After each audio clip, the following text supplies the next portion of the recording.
Hi everyone, welcome to my YouTube channel Krishna law classes. आज हम अपने इस लेक्चर में पीपीए के कुछ वन लाइनर क्वेश्चंस देखेंगे, ठीक है, जो कि उत्तराखंड एमपी जुडिशरी के एग्जाम्स के पॉइंट ऑफ व्यू से इंपॉर्टेंट हो सकते हैं। तो चलिए स्टार्ट करते हैं। यहाँ पर हम प्रश्न कोश देखेंगे। सबसे पहले हम क्वेश्चन आंसर पूछने से पहले कुछ इंपॉर्टेंट डेफिनेशंस हैं, क्यों ना पहले उन्हें देखा जाए, उसके बाद करेंगे, ठीक है। ये हम लास्ट वीडियो में ये वाला पार्ट कर चुके हैं, डेफिनेशंस रह गई हैं। तो हमने भूमि की देख ली थी, अनुप्रमाणित यानी अटेस्टेड की हमें देखनी। अधिनियम में इसे 1926 ईस्वी के संशोधन द्वारा जोड़ा गया था, ठीक है। पूछा जा सकता है, क्वेश्चन इंपॉर्टेंट है कि अनुप्रमाणित यानी अटेस्टेड को कब जोड़ा गया? 1926 के संशोधन द्वारा। अनुप्रमाणन का अर्थ किसी प्रपत्र के निष्पादन का साक्ष्य प्रस्तुत करना है, मतलब कोई डॉक्यूमेंट्स है तो वे एग्जीक्यूट है, उसका साक्ष्य प्रस्तुत करना होता है कि हाँ ये अटेस्टेड है, कि प्रमाणित करने वाला व्यक्ति इस बात की गवाही दे सके कि संबंधित प्रपत्र निष्पादक के द्वारा उसके निर्देश पर लिखा गया था और निष्पादक ने उस पर हस्ताक्षर किया था, ताकि दस्तावेज के सिलसिले में किसी धोखे या कपट की संभावना ही न रह सके। यदि कोई दस्तावेज विधितः अनुप्रमाणित नहीं किया गया तो उसे न्यायालय द्वारा प्रवर्तित नहीं किया जा सकता है। मतलब ये कि एग्जीक्यूटेड होना जरूरी है उसे एनफोर्सेबल बाय लॉ द्वारा कराने के लिए, ठीक है। नेक्स्ट है हमारी इंपॉर्टेंट डेफिनेशन है नोटिस। नोटिस सूचना की उत्पत्ति ऐसे अंतरणों के निष्कपट क्रेता के हितों की रक्षा के लिए हुई है जिनमें संविधान के द्वितीय पक्ष ने कोई कपट किया हो या प्रमाद या असावधानी की हो और उसके ऐसे आचरण से क्रेता को अहित हुआ हो, ठीक है, यानी कुछ लॉस हुआ हो। और सूचना के सिद्धांत का आधार लोक नीति, विबंध का सिद्धांत तथा उपधारणा है, ठीक है। जो सूचना के सिद्धांत है इसका आधार क्या है? लोक नीति है, विबंध का सिद्धांत, उपधारणा है, ठीक है। तो ये किस लिए होता है? निष्कपट जो क्रेता होता है, मतलब जो सद्भावी क्रेता होता है, उसके हितों की रक्षा के लिए होता है, ठीक है, जिसमें कि किसी दूसरे पक्षकार ने कपट किया हो, ठीक है, या असावधानी की हो, तो इसकी सूचना देने संबंधित है। तो सूचना कितने प्रकार की होती है? 3 प्रकार की होती है। एक वास्तविक सूचना, एक परिलक्षित सूचना और एक अभ्यारोपित सूचना। वास्तविक यानी एक्चुअल नोटिस होता है, यह तथ्य कि उस स्थिति को कहते हैं जिसमें संबंधित घटना का असली पता या वस्तुतः ज्ञान संबंधित पक्षकारों को होता है। वास्तविक सूचना के मामले में तथ्य का ज्ञान प्रधान को होता है, ठीक है, जो प्रधान होता है ना, मेन मेंबर जो होता है उसको होता है, ठीक है। और नेक्स्ट है परिलक्षित सूचना यानी कंस्ट्रक्टिव नोटिस। ये तथ्य है कि वह स्थिति है जिसमें संबंधित पक्षकार को तथ्य का प्रत्यक्ष ज्ञान तो नहीं होता, लेकिन वह ऐसी स्थिति में अवश्य होते हैं कि यदि वह वास्तविक स्थिति का पता लगाना चाहते तो मात्र क्षणिक प्रयास से ही यथा स्थिति की जानकारी प्राप्त कर सकते थे। मतलब ये कि अगर जो पक्षकार है वो कह रहा है कि हमें सूचना नहीं दी, और यदि वह चाहता तो उसकी सूचना प्राप्त कर सकता था थोड़े से प्रयास मात्र से। और किसी दस्तावेज की सूचना उसे उसके विषय वस्तु की भी सूचना होती है। और नेक्स्ट है अध्यारोपित यानी इम्प्यूटेड नोटिस। अभिकर्ता को सूचना ही अभ्यर्थित सूचना कहलाती है, यानी एजेंट को, ठीक है, इम्प्यूटेड नोटिस। इसके अनुसार अभिकर्ता को सूचना उसके मालिक को सूचना मानी जाती है, यानी अभिकर्ता को यानी एजेंट को दी तो माना जाएगा कि मालिक को दी है। अर्थात अभिकर्ता चाहे तो वास्तविक सूचना हो या अन्वयिक सूचना हो, उसको मालिक को ही सूचना मानी जाएगी, ठीक है, यदि आपने अभिकर्ता को दी है। अब हम जो समस्यात्मक प्रश्न उन्हें देखते हैं। संपत्ति का अंतरण हो सकता है, किसका हो सकता है? किसी भी व्यक्ति द्वारा जीवित या अजीवित दोनों व्यक्तियों का, या जीवित व्यक्तियों द्वारा अजीवित व्यक्तियों का, या जीवित व्यक्तियों द्वारा जीवित व्यक्तियों का। तो आई होप सभी जानते होंगे, फर्स्ट वीडियो में हमने बता दिया था संपत्ति का अंतरण सिर्फ और सिर्फ जीवित व्यक्तियों के मध्य ही हो सकता है। एक जीवित व्यक्ति द्वारा दूसरे जीवित व्यक्ति को ही किया जा सकता है। अधिनियम की धारा 5 के अनुसार संपत्ति अंतरण से ऐसा कार्य अभिप्रेत है जिसके द्वारा कोई जीवित व्यक्ति एक या अनेक जीवित व्यक्तियों को तुरंत या भविष्य के लिए संपत्ति हस्तांतरित करता है, और इसी कार्य को संपत्ति अंतरण कहते हैं। हम प्रश्न को देखते हैं। तो संपत्ति अंतरण अधिनियम 1882 को कब सहमति मिली थी? तो 17 फरवरी 1882 को मिली थी, ठीक है, इंपॉर्टेंट क्वेश्चन है। और संपत्ति अंतरण अधिनियम लागू कब हुआ? 1 जुलाई 1882 को। दोनों इंपॉर्टेंट क्वेश्चन हैं। संपत्ति अंतरण अधिनियम 1882 में कितने अध्याय हैं? 8 अध्याय हैं। वेरी मोस्ट इम्पोर्टेंट क्वेश्चन पूछा जाता है। क्वेश्चन कितने चैप्टर हैं? 8। और संपत्ति अंतरण अधिनियम 1882 में कुल कितनी धाराएं हैं? तो धाराएं हैं कुल 137, ठीक है। और संपत्ति अंतरण अधिनियम 1882 का विस्तार क्षेत्र क्या है? तो इसका विस्तार क्षेत्र संपूर्ण भारत में है, सिवाय उन राज्य क्षेत्रों के जो 1 नवंबर 1956 से अवैध पूर्व भाग तथा राज्यों में यह मुंबई, पंजाब, दिल्ली राज्यों में समाविष्ट थे, किंतु संबंधित राज्य सरकार अधिसूचना द्वारा राज्य के किसी भाग पर संपूर्ण राज्य हित पर भी इसे लागू कर सकती है। और ये पहला ऐसा एक्ट था जो जम्मू कश्मीर पर भी शुरुआत से ही लागू है, बस इसे मुंबई, पंजाब, दिल्ली में तभी नहीं किया गया था, बाद में किया गया था। नेक्स्ट है भारतीय संपत्ति अंतरण अधिनियम 1882 के ऐसे अध्याय और धाराएं जो संविधाओं से संबंधित हो किस अधिनियम का भाग समझी जाएंगी, तो भारतीय संविधान अधिनियम 1872 का भाग समझी जाएंगी, जो कॉन्ट्रेक्चुअल ट्रांजेक्शन है, ठीक है। और संपत्ति अंतरण अधिनियम 1882 की कौन सी धाराएं भारतीय रजिस्ट्रीकरण अधिनियम 1908 के अनुपूरक माने जाएंगे, तो धारा 54 पैरा 2 और 3 एवं धारा 59, 107 और 123, ठीक है। तो ये किसके भारतीय रजिस्ट्री अधिनियम 1908 के अनुपूरक मानी जाएंगी। मतलब ये कि वहाँ पर यदि भारतीय रजिस्ट्रीकरण अधिनियम लागू है तो वहाँ पर ये धाराएं अप्लाई नहीं, मतलब टीपीए लागू नहीं होगा। टीपीए की जो ये धाराएं हैं, ठीक है, इसके उपरांत ये लागू नहीं होंगे। और संपत्ति अंतरण अधिनियम 1882 किस अवस्था में होने वाले अंतरण को लागू होता है, तो जीवित व्यक्तियों के बीच ही होता है। और संपत्ति अंतरण अधिनियम किस प्रकार के अंतरण पर लागू नहीं होता है, तो इच्छा पत्र द्वारा संपत्ति के अंतरण के प्रति यह लागू नहीं होता है। संपत्ति अंतरण अधिनियम 1882 किस प्रकार की संपत्तियों पर लागू होता है, तो ये चल अचल दोनों प्रकार की संपत्तियों के अंतरण पर लागू होता है। संपत्ति अंतरण अधिनियम 1882 के अंतर्गत संपत्ति अंतरण के कौन कौन से ढंग हैं, तो ये है संपत्ति अंतरण अधिनियम 1882 के अंतर्गत संपत्ति अंतरण के निम्नलिखित ढंग है: विक्रय, बंधक, दान और विनिमय पट्टा, ठीक है। ये हैं कौन कौन से हैं: विक्रय, दान, बंधक, विनिमय और पट्टा, ओके। और संपत्ति अंतरण अधिनियम 1882 के अंतर्गत अचल संपत्ति किस प्रकार परिभाषित किया गया है, तो संपत्ति अंतरण अधिनियम 1882 की धारा 3 में अचल संपत्ति को नकारात्मक रूप में परिभाषित किया गया। उसमें कहा है कि अचल संपत्ति के अंतर्गत खड़ा, काष्ठ, उगती फसलें और घास नहीं आती हैं, तो ये नेगेटिव डेफिनेशन है। और स्वामित्व की प्रमुख विशेषताएं क्या हैं, तो ये हैं इसकी 4 प्रमुख विशेषताएं। एक तो प्रयोग का अधिकार होता है, यदि किसी स्वामी की कोई प्रॉपर्टी है तो एब्सोल्युटली उसे यूज़ करने का राइट होगा, नष्ट करने का भी होगा, जब उसे यूज़ कर सकता है उसे नष्ट भी कर सकता है, अंतरण का भी राइट है और अवशिष्ट पूरा मतलब कंप्लीट राइट है उसे, ठीक है।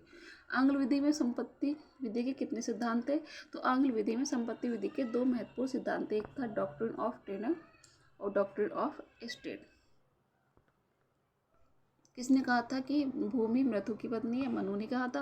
भारतवर्ष में कृषकों को भूमि में स्वामित्व है या उन्हें केवल खेती करने का अधिकार यह किस बाद में निर्धारित किया गया था, तो इस प्रश्न का निर्धारण प्रिवी काउंसिल ने कलेक्टर ऑफ तिरुचिरापल्ली बनाम लिक्कामणि के बाद में निर्धारित किया गया था, ठीक है, कि भारतवर्ष में कृषकों को भूमि में स्वामित्व है या उन्हें केवल खेती करने का अधिकार है। और संपत्ति अंतरण अधिनियम 1882 का प्रारूप किसने तैयार किया था, तो इस अधिनियम का प्रारूप तृतीय विधि आयोग ने, थर्ड विधि आयोग ने, इंपॉर्टेंट क्वेश्चन है, नोट डाउन कर लीजिएगा, प्रस्तुत किया था। और इसका प्रारूपित करने में राज्य सचिव ड्यूक ऑफ अर्गिल ने महत्वपूर्ण रुचि ली। Very very most important question है दोनों को, एक तो थर्ड विधि आयोग के द्वारा, और रुचि किसने ली थी इसे प्रारूपित करने में, ड्यूक ऑफ अर्गिल ने, ठीक है। संपत्ति अंतरण अधिनियम 1882 की क्या विशेषता है, तो संपत्ति अंतरण अधिनियम की निम्नलिखित विशेषताएं हैं। यह अधिनियम स्वतः निषेधित नहीं है और यह अधिनियम संपत्ति अंतरण व्यवस्था का एकमात्र आधार नहीं है, ठीक है, स्वयं में एग्जॉस्टिव नहीं है और यह अंतरण व्यवस्था का एकमात्र आधार भी नहीं है अंतरण की। और यह अधिनियम अपने तथा कथित दायरे में भी सर्वांगीण नहीं है।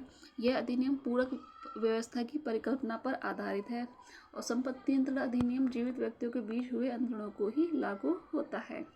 और क्या कानूनी प्रक्रिया द्वारा किए गए अंतरण इस अधिनियम के दायरे में आते हैं, तो कानूनी प्रक्रिया द्वारा किए गए अंतरण इस अधिनियम के दायरे में नहीं आते। जैसे दिवालिया की संपत्ति का अंतरण न्यायालय की डिग्री का आधार पर होता है और नीलामी द्वारा संपत्ति का अंतरण आदि ये इसके अंतर्गत नहीं आते हैं जो कानून द्वारा कराए जाते हैं, क्योंकि ये यहाँ पर व्यक्तियों के बीच होता है तभी आता है। संपत्ति अंतरण अधिनियम 1882 के अनुपूरक अधिनियम कौन से हैं, तो कॉन्ट्रैक्ट है और रजिस्ट्रीकरण अधिनियम। संपत्ति अंतरण अधिनियम 1882 के अंतर्गत किन तरीकों में संपत्ति अंतरित की जा सकती है, तो विक्रय, विनिमय, बंधक, दान द्वारा भी हम पीछे देख ही चुके हैं। संपत्ति अंतरण अधिनियम किन व्यक्तियों के बीच लागू होता है, तो जीवित व्यक्तियों के बीच लागू होता है। और जीवित व्यक्ति में कौन कौन शामिल है, वैधानिक व्यक्ति जैसे निगम आदि भी इसमें शामिल हैं। और वसीयती मामलों में उत्तराधिकार अधिनियम 1925 लागू न होगा। संपत्ति नियंत्रण अधिनियम 1882 इसी तरह सरकारी अनुदानों के संबंध में भी यह अधिनियम लागू नहीं होता है। ठीक है। संपत्ति नियंत्रण अधिनियम 1882 की किन संपत्तियों एवं संविदाओं पर आधारित दायित्व को प्रभावित नहीं करता है? तो हिंदू विधि में समानता संपत्ति एवं मुस्लिम विधि में हक शिफा के अधिकार को प्रभावित नहीं करेगा। ठीक है।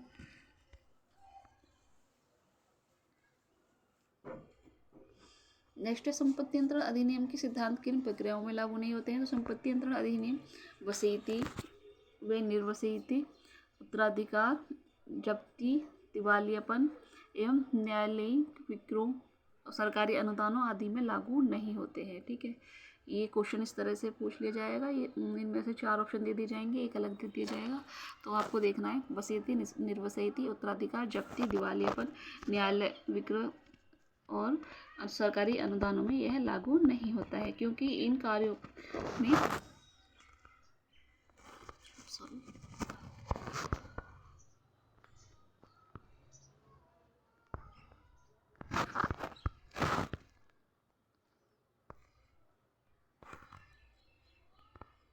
क्योंकि इन कार्यों में अंतरण पक्षकारों द्वारा न होकर कानून की प्रक्रिया के अनुसार होता है, इसलिए यहाँ पर प्रॉपर्टी एक्ट लागू नहीं होगा। संपत्ति नियंत्रण अधिनियम 1882 का पहला संशोधन कब किया गया था? 1929 में किया गया था, जो 1 अप्रैल 1930 से लागू हुआ था। ठीक है। संपत्ति नियंत्रण अधिनियम 1882 के अंतर्गत कौन अचल संपत्ति में नहीं आती है?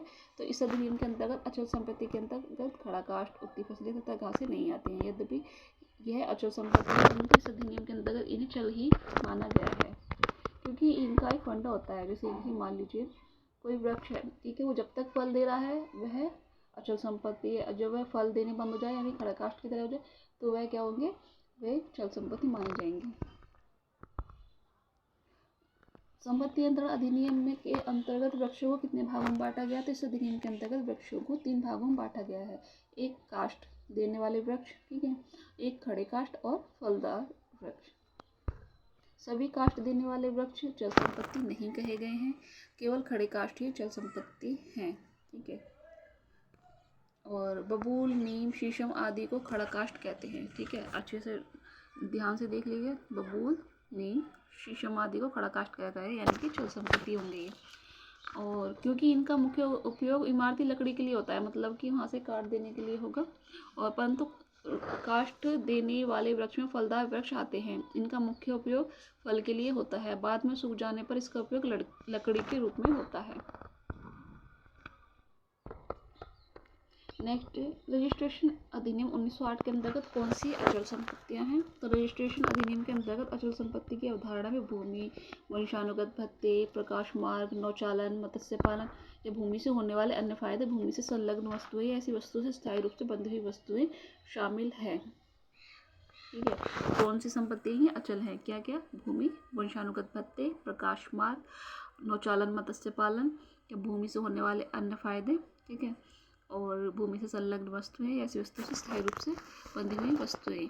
संपत्ति नियंत्रण अधिनियम 1882 के अंतर्गत किन्हें अचल संपत्ति माना गया? तो संपत्ति नियंत्रण अधिनियम 1882 के अंतर्गत निम्नलिखित को अचल संपत्ति माना गया है। जैसे झील से मछली पकड़ने का अधिकार, विमोचन का अधिकार, नाव चलाने का अधिकार, बाग के स्वामी का हित, खनिज का अधिकार, सुखाधिकार, बूचड़खाना, मछली बाजार आदि से शुल्क वसूलने का अधिकार, हिंदुओं की मृत्यु पर संस्कार और पुरोहित करने का अधिकार। ठीक है। ये अचल संपत्ति माने गए हैं। कौन कौन से? झील से मछली पकड़ने का अधिकार, अच्छे से नोट डाउन कर लीजिएगा। विमोचन का अधिकार, नाव चलाने का अधिकार, बाग के स्वामी का हित, खनिज का अधिकार, बूचड़खाना यानी स्लोटर हाउस, मछली बाजार से शुल्क वसूलने का अधिकार, हिंदुओं की मृत्यु पर संस्कार पर पुरोहिती का अधिकार। संपत्ति नियंत्रण अधिनियम 1882 के अंतर्गत कौन अचल संपत्ति नहीं है? तो इसके अंतर्गत अब यहाँ पर हम देखेंगे मूवेबल प्रॉपर्टी कौन सी है। एक तो कॉपीराइट, ठीक है, रॉयल्टी, पूजा करने का बारी, ठीक है, और विक्रय व पट्टे का विशेष निष्पादन कराने का अधिकार। ठीक है। कॉपीराइट, रॉयल्टी, विक्रय पट्टे का विशेष निष्पादन कराने का अधिकार और पूजा करने का अधिकार। इच्छा भोगी किराएदार को भूमि की उपज लेने का अधिकार। ठीक है। इच्छा भोगी किराएदार को भूमि की उपज लेने का अधिकार और भविष्य में भरण पोषण प्राप्त करने का अधिकार बहुत बार पूछा गया है। ठीक है, एक तो कॉपीराइट पूछा गया है, पूजा का अधिकार भी, और ये भविष्य में भरण पोषण प्राप्त करने का अधिकार, भले ही किसी अचल संपत्ति पर भार हो या ना हो।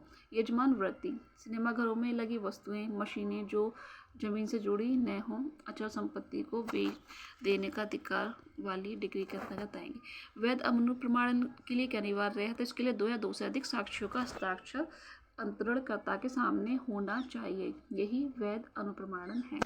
संपत्ति अंतरण अधिनियम 1882 की किन धाराओं में नोटिस यानी सूचना का प्रयोग किया गया है? तो ये है धारा 6 में सूचना का प्रयोग किया गया है, और धारा 39, 40, 41, 43, 53, 53A वास्तव में नोटिस का उपबंध किया गया है। ठीक है, पूछ लिया जाएगा, very very most important question है, नोट डाउन कर लीजिएगा। तो धारा 6 में और धारा 39, 40, 41, 43, 53, 53A वास्तव में नोटिस का यहाँ पर बंद किया गया है कि क्रेताओं के हितों की रक्षा की जा सके। सूचना के सिद्धांत का आधार है, तो सूचना के सिद्धांत का आधार क्या है? सूचना लोकनीति, विबंधन और परिकल्पना। ठीक है, सूचना कितने प्रकार की होती है? सूचना 3 प्रकार की होती है, वास्तविक, परिलक्षित और अभ्यारोपित सूचना। ठीक है, नेक्स्ट है परिलक्षित सूचना किसे कहते हैं? परिलक्षित सूचना उसे कहते हैं जिसमें संबंधित पक्षकार को तथ्य का ज्ञान तो नहीं होता, परंतु वह चाहे तो वह वास्तविक ज्ञान का पता लगा सकता था क्षणिक प्रयास से। ठीक है, और अभ्यारोपित यानी इम्प्यूटेड सूचना क्या है? यदि किसी व्यक्ति के एजेंट को सूचना दी गई है तो माना जाता है कि उसके मालिक को सूचना दी गई है। क्या रजिस्ट्रेशन भी नोटिस माना जाता है? यस, रजिस्ट्रेशन उन्हीं मामलों में नोटिस होगा जिनमें प्रपत्र की रजिस्ट्री कानून के अनुसार अनिवार्य है। रजिस्ट्रेशन किन मामलों में अनिवार्य है? तो रजिस्ट्रेशन अचल संपत्ति के प्रत्येक दान, विक्रय, बंधक या विनिमय यदि मूल्य 100 रुपये या उससे अधिक हो अनिवार्य है। इसके अलावा वार्षिक पट्टे या 1 वर्ष से अधिक समय के लिए पट्टे आदि में अनिवार्य है। रजिस्ट्रेशन किन मामलों में अनिवार्य नहीं है? तो चल संपत्ति का दान, ठीक है, एक तो, और 100 रुपये से कम की कीमत की, और अचल संपत्ति की बिक्री, मासानुमास या पट्टे या 100 रुपये से कम, बंधक का आदि पर रजिस्ट्री अनिवार्य नहीं है। ठीक है, और क्या परिलक्षित कब्जा धारा 3 के अंतर्गत नोटिस है? तो परिलक्षित कब्जा धारा 3 के अंतर्गत नोटिस नहीं है। ठीक है, और संपत्ति अंतरण अधिनियम की किस धारा में अनुयोज्य दावे को परिभाषित किया गया था? धारा 3 के पैरा 6 में परिभाषित किया गया है। तो ये थे आपके कुछ most important points. I hope आपके लिए हेल्पफुल रहेंगे। अगर आप चाहते हैं आगे इस तरह की वीडियो बनाए हम इसको कंटिन्यू रखें तो प्लीज़ कमेंट करके बताइएगा। अगर वीडियो पसंद आया तो please like, subscribe and share कीजिएगा। Thanks for watching.